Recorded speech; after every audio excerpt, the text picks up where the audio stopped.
Hi everybody, I'm Darek Mazzone. I do a show called Whoop-Up on KEXP. We're a radio station based in Seattle, all over the world, and in San Francisco.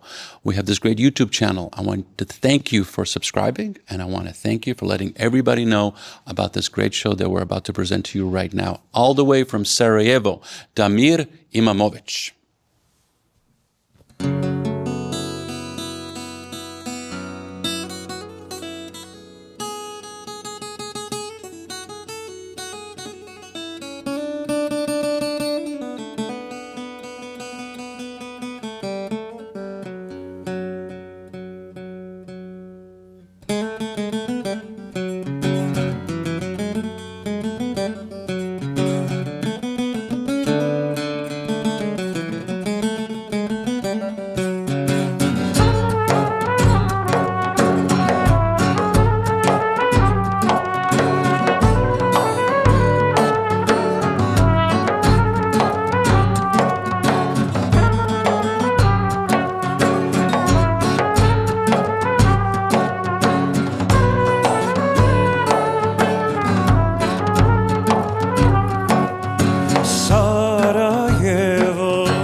From the beautiful and complicated Balkans, Damir Imamovic. Ready?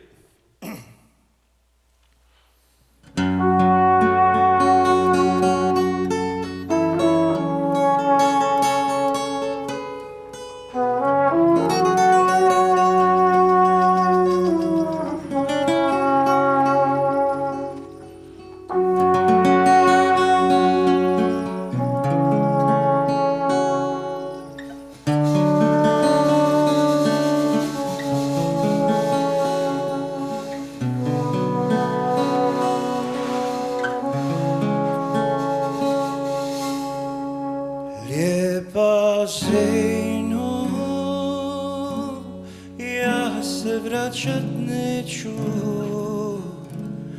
ti se udaj, za kim srce tvoja pjesma bije ti iz grudi. Zaboravi šta govore ljudi, tvoja pjesma bije ti iz grudi. Zaboravi šta govore ljudi.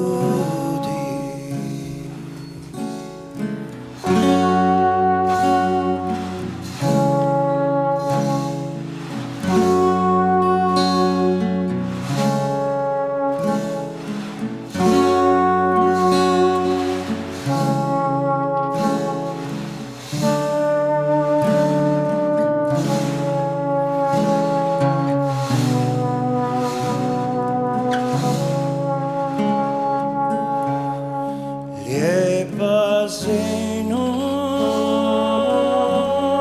šehro mi prođi, kada puhne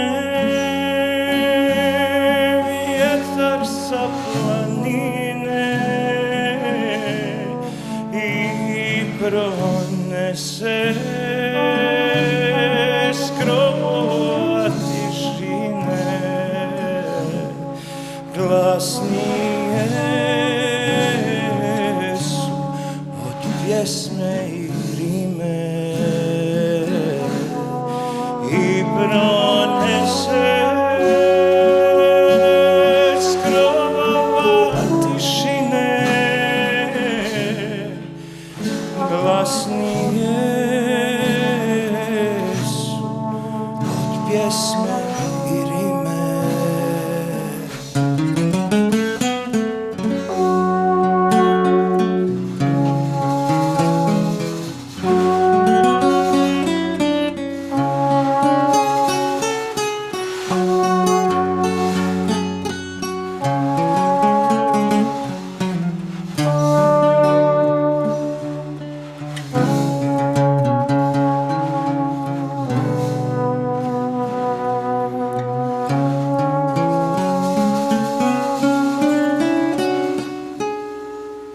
Lijepa Zejno, pozdravi mi majku, ocu reci da me ovdje budi. Moja sreća što mi grije grudi, ovdje brinu o ljubavi ljudi. Moja sreća što mi grije grudi, ovdje brinu o ljubavi ljudi.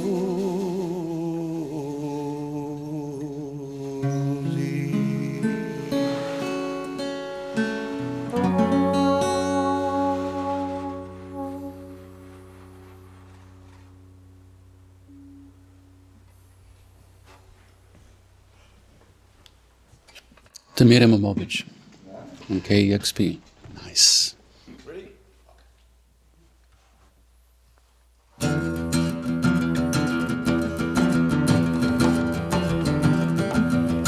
Mujo Kuje,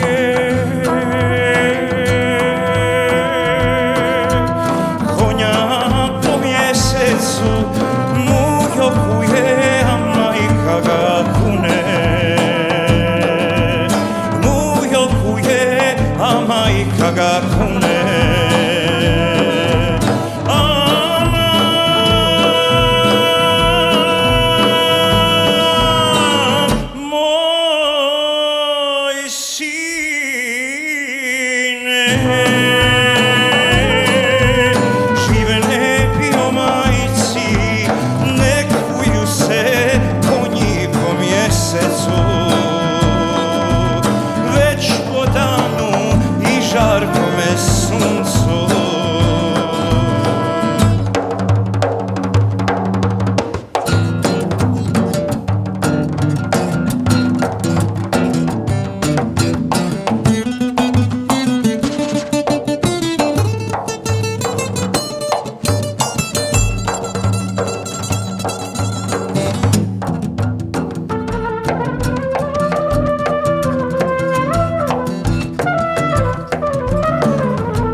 padne draga. Znaš kad meni nam padne draga, ja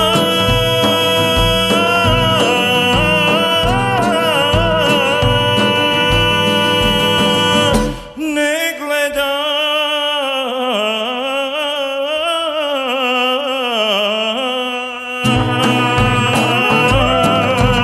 sunca nit mjeseca, nit moj doro mraka, nit oblaka, nit moj doro drine vode hladne.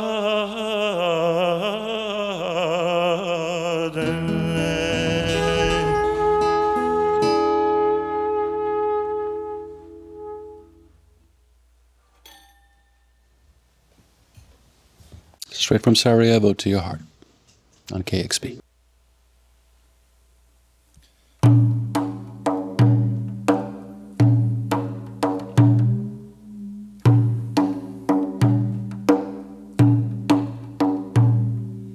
Oj golube, moj golube, oj golube, moj golube, ne padaj mi na maline, goro zelena, rasti ružo rumena.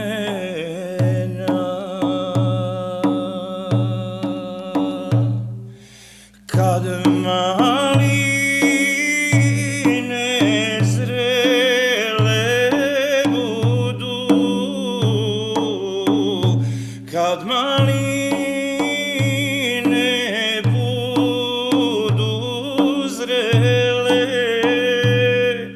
i same će opadati goro zelena, rasti ružo rumena.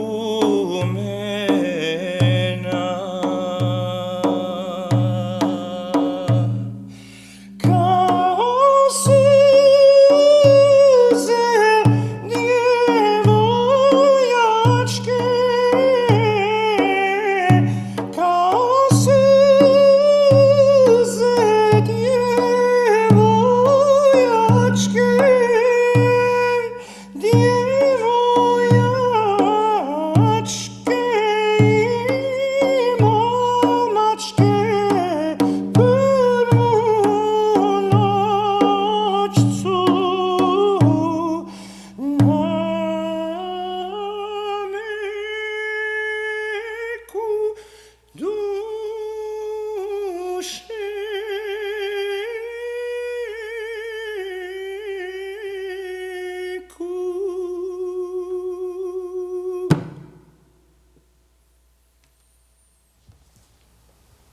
That was beautiful.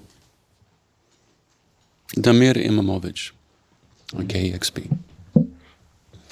Thank you. Thank you. You know, the longer I do this, the more I realize that just that, you, voice, drum, is the most impact. It really resonates, especially in this room. And thank you for bringing that here. Thank you. How are you feeling? Feeling great. This is a wonderful room, and me and my friends, George and Chad, are enjoying this. Thank you. Thanks for being here. This is the end of your tour. Yeah, we had this wonderful tour. We were in many places, East Coast, West Coast, in the middle, and we are tired, but in such a good way, you know. Very, very happy, and we met so many wonderful people, and we are now wrapping it up with you. Perfect. Thank you. Great. It's an honor. You play a form of music called sevda, which is the music of Bosnia. You are the grandson of one of the legendary artists doing this music, and your father also performed. That's a heavy thing to know that you've got this legacy and for you to go, I'm going to do that too. What was that process like for you? Yeah, I mean, in the meantime, I also discovered that my grandfather's sister used to be huge in 1930s in radios, in radio and in concert scene in former Yugoslavia, Kingdom of Yugoslavia at the time before the Second World War.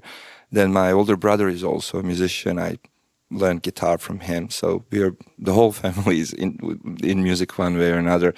It was heavy, you know. I was running away from it at the beginning, trying to do some other stuff. But that other stuff, I studied philosophy, did other stuff, but it also kind of brought me back to music, and I realized that it's just what I want to do, you know. And of course, because I had it in a family, I decided to do it in a little bit different way, to try to find my own way, my own sound, because, you know, it's a whatever you take from tradition, I think you have to give it back something, you know. And just repeating what your forefathers did is kind of maybe not that interesting, you know. And this whole musical material of the Balkans, especially Bosnian Sevdah music, is endlessly rich. And just these days, I'm talking to Chad and George how many interesting rhythms, harmonies, melisma we discover in this wonderful music. The music is interesting story in and of itself because it has so many influences. Your instrument is like a modified zaz almost. And then we have a horn section, we have drums. And if you look at the history of that region, obviously the Ottomans, the Roma, Sephardic Jews, and the Austro-Hungarian Empire, it's ancient, but it feels like it's very current. And I'm curious, how does this generation, the generation after, what is their relationship to Sevdah in 2025, 26? There are so many connections, and I'm also amazed how many connections I picked up. You know, the other night we had in one concert somebody from Africa who told us, like, your songs, especially that has this refugee theme, resonate with me so much because I came to this country, to the United States, as a refugee. You know, then this longing for your homeland, for the place where you were born, and many times people were expelled from their home countries. Sephardic Jewish experience was that, you know, they were expelled from 15th century Spain and they came to Bosnia, at that time Ottoman Empire. So they loved that Spain, that country so much, and it just got rid of them by a, you know, decree. So it's always this feeling that we all carry, and it's, you know, if the feeling is contemporary, and unfortunately it is for many people, the music that tells stories about it is also contemporary. So I just don't think that there's, you know, it's hard to imagine that it will not be, you know, the music of the day at some point, because that's the world we're living in. But it's one of those forms that translates language and culture. It's anytime I listen to it, I understand it, but I don't understand it here, I understand it here. And when I was watching you perform, I felt that with others. There were lots of Bosnians and also Croats and Serbs in the audience, ex-Yugoslavians, but it felt like it's a ancient melancholy, but it feels like it's a healing melancholy. It's not like a dirge. It feels like there's a story going through there. And we had a lecture beforehand, and it's kind of strict too. There's like a way to do this that is meant to keep the tradition going. And I'm curious, is there a new understanding of that tradition? Because we live in a Western hegemony. It's like you find a version of a Western pop star everywhere. And how does something as fragile and yet powerful like Sevdah, how does it bubble up? How do you make sure that it continues? Well, at first I think that melodies and, of course, lyrics can make you open up to people, you know. They make you vulnerable, you know, and people see that. And that is something that I think has a healing effect, you know. The more we behave as, you know, strong people that nothing can, you know, touch us, the further away we are from human experience. So this experience of vulnerability is wonderful for me, and even in tough tunes, when we have all these complicated rhythms and stuff, again, the melodies are touching in a way, never cheesy, which is interesting. There are endless layers of melancholy, as you would have it. And actually this word, sevda, was used once, long time ago, when Arab translators were translating Greek manuscripts, and they would use this word sevda for melancholos, where we got melancholy from ancient Greece as a word and as a concept. So people recognize that, through the ages. And I think this music can do a lot. But at the same time, all these concepts that are, so to speak, Western, concepts of rhythm, of fusion, we are all students of not only musics of our countries and our traditions. We all grew up listening to, jazz, rock, funk, pop, and it's not new anymore. When you have like pop music in Bosnia, it already has 60, 70 years long tradition, and in other countries as well. And also there you have layers, you have older stuff, you have new stuff. So I think the world is much more global, and it's getting much more, as a one world. In listening to your lyrics and also looking at the history of sevda, there's a lot of ability there that might have been outside of the ability of others just to speak to opportunities to people cross religious boundaries, to cross sexual boundaries, and connect in that way where through music you feel how that longing and that wanting could happen. And it tells a story that is much more complicated, because most of the time when you think about the past, it's kind of simplistic. It's like you're on this side, you were never met. And I remember hearing your show and listening to you describe some of these stories, and were really moving. And it's wonderful to know that there is this history there, and you're bringing it to life here right now with your own particular take. So thank you. Thank you. Thank you very much for having us. Being here. Thanks for coming back. Please come back also. We will. Please. Thank you, one and all. This is KEXP, where music of the world matters. I want to thank our amazing video and audio crew and everybody else making this happen. Please don't forget, we're a nonprofit arts organization. Please support us. Go to kexp.org. It's an easy way, and we can continue bring this amazing music from all over the world to your eyes and to your ears. Thank you. Discover new music at listener-powered KEXP.org.